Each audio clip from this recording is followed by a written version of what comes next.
தலைப்புச் செய்தி. வெற்றி நோக்கிய பயணம். SKTV செய்திகள். செய்தி ஆசிரியர் சாதிக் அகமது, வாசிப்பவர் MKM ஹிதாயத்துல்லா.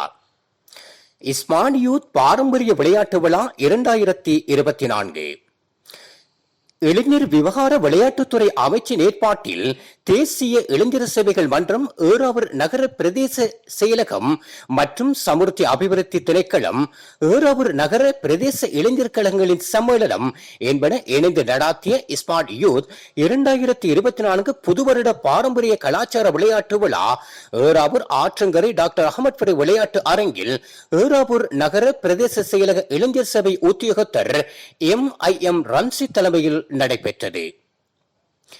இலங்கை திருநாட்டின் அதிமீதகு கௌரவ ஜனாதிபதி ரணில் விக்ரமசிங்கே அவர்களின் எண்ணக்கருவில் உருவான ஸ்மார்ட் யூத் 2024 பாரம்பரிய விளையாட்டு விழா நிகழ்வு நாடளாவிய இறுதியில் எல்லா இடங்களிலும் இடம்பெற்று வருகின்றன. ஏறாவூர் வாவிக்கரையில் தோணியோட்டத்துடன் ஆரம்பமான நிகழ்வில் அதிகளவான ஏறாவூர் மீனவர் சங்க அங்கத்தவர்கள் ஆர்வத்துடன் கலந்து கொண்டனர். அதனைத் தொடர்ந்து பிற்பகல் வேளை ஆரம்பமான ஜனரஞ்சக விளையாட்டு விழாவில் பாரம்பரிய விளையாட்டுகளான தலையணைச்சவர், சாக்கோட்டம், சாயப்பானை உடைத்தல், கிடுகு பின்னுதல், தேங்காய் துருவுதல், பலூனூதி உடைத்தல், மோட்டார் சைக்கிள் சங்கீத கதரை, வினோத உடை, கயிறு இழுத்தல், மெதுவான துவிச்சக்கர சைக்கிளோட்ட போட்டி என பல்வேறு போட்டி நிகழ்வுகள் இடம்பெற்றன.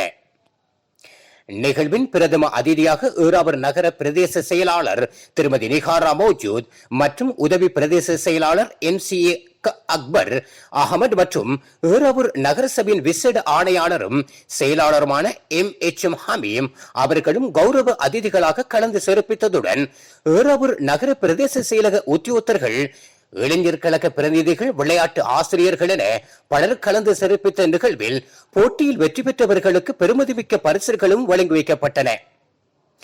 ஏறாவூர் பிரதேசத்தில் தோணியோட்டம், கிடுகு பின்னுதல், தலையணைச்சவர் போன்ற ஜனரஞ்சக விளையாட்டு போட்டிகள் நீண்ட இடைவெளியின் பின் இடம்பெற்றமையினால் அதிகளவான பொதுமக்கள் பார்வையாளர்கள் கலந்து கொண்டமை குறிப்பிடத்தக்கது. செய்தியாளர் சாதிக் அகமது தெரிவித்துள்ளார்.